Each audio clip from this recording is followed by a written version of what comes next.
Welcome back to Movie Insights. Today I will show you a horror mystery film from 2014 titled Last Shift. Spoilers ahead, watch out and take care. Outside of a police station, Jessica is sitting in her patrol and talking to her mom on the phone. Her mom is worried that she's become a police officer like her dad, who died on duty. She doesn't want to talk about that on her first day of work, so she ends the conversation. Jessica enters the station with a bit of hesitation. There seems to be no one there, so she goes inside to look. She hears some noises and sees a man in the distance, cursing. Jessica speaks to him, but he tells her to turn around and stop. When he eventually walks over to her, he introduces himself as Sergeant Cohen. He tells her that this isn't the new station, but the old one. She was the lucky rookie to work the last shift there. Cohen explains that all the calls have already been rerouted to the new station. She may have some walk-ups that she should send his way. In case of an emergency, she should call the station. Cohen shows her the kitchen, but tells her not to go into holding. Jessica asks him why she's there instead of a security guard. He explains that she has to be there because she needs to take care of the evidence. Hazmat will come to the station sometime during the night to dispose of it. He orders her not to leave the premises and tells her that he'll relieve her when her shift is over. Later, Jessica is reading a book and almost falls asleep. Suddenly, she notices something wrong with one of the lights in the hallway. When the phone rings, she gets a distress call from a woman saying that she's trapped and that all of the people with her might be dead. When she asks for the address, the woman hangs up. Jessica immediately calls the news station. Since she didn't obtain the necessary information from the caller, they just tell her that they'll check on the call and if the calls had been properly rerouted. She hears something in holding and walks over to check it, thinking that it might be Cohen. Jessica reaches the place where the sounds of banging are coming from, but finds nothing there. Later, she eats her lunch in the kitchen and finds a long strand of hair inside her sandwich. Suddenly, there's a knock on the front doors, but when she goes to check, there is no one outside. When she turns around, there is someone inside the station. Jessica tells him to leave the station and sees that he's peeing on the floor. She takes out her baton and tries to communicate with him, but when that doesn't go anywhere, she chases him out. Jessica cleans the station and after that goes to the bathroom to wash her hands. She hears weird noises in the pipes and sees a pair of boots. Jessica leaves them outside for the homeless man. When she comes back inside, she hears another noise. She finds one of the bathrooms completely wrecked, then goes through to the station gym and into the locker room. One of the lockers still has a key in it and she opens it up, only to find a photograph inside of her and her father. She closes the locker and sees that all of the others have been opened. Suddenly, there's another call. It's the same woman begging for help. Jessica gets her name and she tells her that she has been taken on a ranch, then hangs up again. There is another call instantly, but this time it's the waste removal company. The man tells her that they will be running a little late. Jessica calls the news station again and tells them about the second call. They say that the girl isn't calling 911, but the station directly. And as she calls again, Jessica should tell her to call 911. Jessica continues to read the handbook, waiting for another call, when suddenly the raft behind her starts to move. She checks it, though she finds nothing wrong. As soon as she sits down, it unrolls again and rams into the other rafts. Jessica hears another noise out back and follows up on it. She sees that one of the doors has been opened and hears another noise inside, so she calls it in before she goes to investigate. The only thing she gets back from the station is a song. There's another noise and an alarm turns on in the station. Jessica is reciting lines from the handbook as she approaches the site where the sound came from. She goes into a trashed room and when a box almost falls on her, she sees that the homeless man has entered the facility. He's looking for something, not paying attention to her, so she climbs up to get him. She incapacitates him and arrests him. Jessica takes him to holding, but he keeps resisting her, so she drags him in. The door slams shut and the sounds of screaming can be heard outside.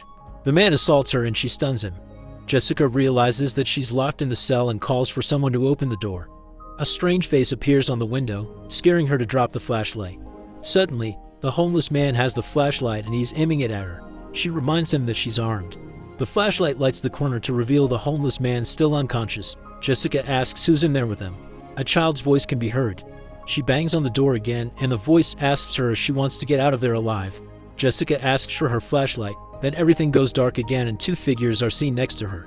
The lights come back on and the cell door is open. She goes out and locks the prisoner in, then tries to calm herself down. Later, Jessica calls Cohen and when he doesn't answer, she leaves him a message, but doesn't tell him what happened. She pushes back to try and relax, but sees the word so etched out on the ceiling. When she checks the doors of the station, she sees a woman outside and tells her to leave. Marigold asks to finish her cigarette there because she feels safer and Jessica lets her. Before she walks inside, Marigold says that she can tell she's a rookie. She tells her that she was in a cell next to the Paymont murderers that killed themselves in the station, who had kidnapped and slaughtered some girls. Jessica knows about the case because her father got killed on the scene of the crime and she knows that the criminals died there too. Marigold insists that they brought them back alive to the station and she could hear them sing some weird song in the cell next to her. They hung themselves with their bedsheet. Marigold finishes her smoke and leaves Jessica speechless. She patrols the station and finds a switched on TV. The TV plays a police interview with the Paimon brother that had committed the heinous crime mentioned. 2 other TVs come on, playing interviews with the Paimon sisters. John Paimon is seen in a flashback, talking about the devil. The flashback of the interviews continues with the sisters, both saying similar things. John makes an absurd threat on the recording, as if he could be speaking right to Jessica. Suddenly, one of the chairs swings over to her and for a moment it looks like someone is sitting on it. It keeps on doing that until it knocks Jessica over. The phone rings and she rushes to answer. It's the same girl saying that the other girls have been killed. The people that have done that keep singing the same song that Marigold told her about. Jessica tries to make the girl call 911, but she tells her that she can't, so Jessica tells her to run and hide. Before the call ends, Jessica asks the girl if she's heard the name John Paimon and she says that she has. Jessica has started connecting some of the dots, so she calls the news station again and conveys all the details of the call with the girl. She tells the officer on the other side of the call that she thinks that the remaining members of the Paimon family might have her. He laughs and tells her that all of them are in custody under constant police supervision. He gives her the number of a police report and tells her to reference that report number when she calls again as she gets any more information. She thanks him and hangs up. All of a sudden she hears whistling from the other side of the station. Jessica checks on her room with some office chairs, but gets distracted by more noise. When she looks back, the chairs have been completely rearranged. Jessica has had enough and thinks that the other police officers are playing a trick on her because she's a rookie. Suddenly, the bell of the station rings and when she goes to check, there is one officer there. She begins asking him if it was just him that played the prank on her or were there others as well. He doesn't seem to know what she's talking about. Jessica asks if they play that same trick with other rookies as well. He introduces himself as Price and he tells her that he just came to check up on her. Price asks her to let him in. They walk inside the station together and chat. She thinks that someone made him check up on her. But when he asks her how her shift is going, she tells him about the homeless man. He laughs and says that he's had worse than that, with one perp defecating all over his police car once. Jessica relaxes a bit and he tells her that he actually came to check up on her because he knew her father. She asks him if he was with him that night. Price tells her how it all went down. They arrived early at the scene, but they could hear the girls begging for their lives. The 2 of them went inside without backup and her father held the payments off, while he managed to get some of the girls out. He tells her that 2 officers died there, including her father. Price says that her dad was a good cop and that he'd be very proud of her. When he turns around, she sees a massive hole in his head and as he walks by the window outside, he vanishes. Jessica goes to check where he went and calls after him. Suddenly, she hears voices coming from all around the station, circling her. Suddenly she sees a body being moved inside the hallway. It begins to levitate and it moves in an unnatural way. Jessica hides for a moment, pulls out her gun and when she steps out to check if the man is still there, he's gone. All of a sudden, she hears the homeless man screaming in his cell. He begs to be let out of there and when she asks him what's wrong, he steps aside and shows her the 3 ghosts in his cell. Jessica keeps saying that it isn't real. The man cries and pleads with her not to leave him in there.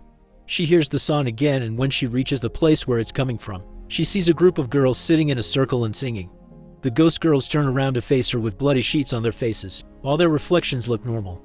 The door shuts behind her and they disappear. Jessica hears another racket outside and goes to the evidence room. She finds it completely trashed, with some male clothes placed out in the center.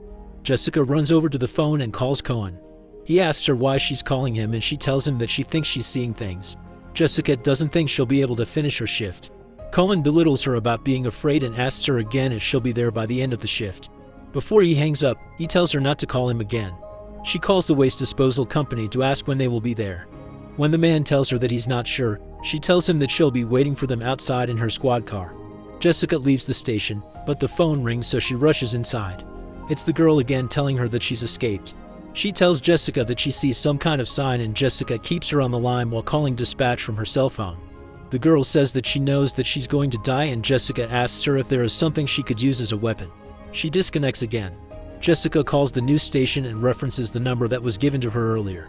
The same officer picks up the phone and tells her that the girl that has been calling the station is dead. Jessica can't believe it. The officer tells her that she was the last Paimon victim and was beaten to death with a bat. He says that maybe some of the members in the Paimon commune might have avoided capture and is playing a sick joke on her or it might be ghosts. The officer tells her that the Paymans killed themselves in the station and that ever since then there have been strange things happening in the station. A photograph drops behind Jessica and she hangs up the phone. It's a post-mortem photo of her dad. She sees more photos on the ground from the Payman crime scene of the girls that died there. There is also one of Price. Jessica closes her eyes for a moment hoping it will go away, but when she opens her eyes the photos are arranged neatly in the hallway. Jessica hears screams inside her mind as the mug shots from the Payman family are seen. Suddenly, the photos catch fire. Jessica wakes up on the hallway floor to her phone ringing. Her mom is on the other line, saying that she's sorry for bringing up her father. Jessica notices her gun is missing. Suddenly, she sees someone in the hallway and when she follows them, she gets knocked out. She wakes in an interview room with a woman. Jessica isn't sure what's real anymore. The woman tells her that she would do anything for John Payman and that it was her that he should have taken with him that night. She asks Jessica if she's seen him there and tells her that she has too. Then the woman says that she's there to celebrate the 1-year anniversary of his death and kills herself with Jessica's gun. The phone rings again and Jessica walks by the body, takes her holster and her gun back, then gets to it. It's the same girl on the phone. When Jessica tells her that she's dead, the girl starts laughing and the sound of the bat hitting her can be heard over the phone. The sound continues around Jessica and when she looks under her desk, she sees the girl's ghost. Jessica hides in the rafts and the ghost follows, searching for her. She finds Jessica and tells her that she doesn't want to die. The ghost vanishes and Jessica runs to the door, wanting to get out. She can't unlock the door, nor shoot her way out. Her phone rings. Her dad is calling. He tells her that she's driven like him, but asks her why she's trying to leave when he gave his life for the job. Jessica apologizes, saying she won't. He tells her that the man that killed him is still in the building and that she needs to do something about it. The homeless man suddenly walks past by her. She asks him how he got out and tells him to get down. When she goes to cuff him, he turns into an apparition. Jessica checks the homeless man's cell, only to find him dead. The words "King of Hell" are written on the walls. Jessica tries to call the news station for assistance, but she gets only static on her radio, then a scream and the song again. Blood comes out of the radio and a ghost appears next to her. She sees a projection of the Paymans doing some kind of ritual in their cell and then killing themselves. Johns turns toward Jessica and takes off the sheet. The ghosts are suddenly next to her and on the projection as well. Price appears as well and shoots himself. John almost gets her, but she finds a photo of her father and recites parts of the law enforcement codex. Her dad calls her again and tells her that they're coming. He says she needs to stop them, whatever it takes. A few men in hoods appear and she shoots at them. They tell her to come and find them. Jessica searches for them and ends up in the evidence room. She hears them again and goes after. Jessica shoots one and continues after the others. She takes out another one and incapacitates another. He starts talking about the devil and she shoots that one as well. Suddenly, she gets shot too. Cohen appears behind her with his gun raised at her. She turns and sees that the man she killed was from the waste disposal company. The real events play out in a flashback. Jessica can't believe it. She's killed all the guys from the company that were supposed to come and take care of the evidence. Cohen calls the situation in, while Jessica sings the Payman song. The 3 Payman ghosts appear and take her.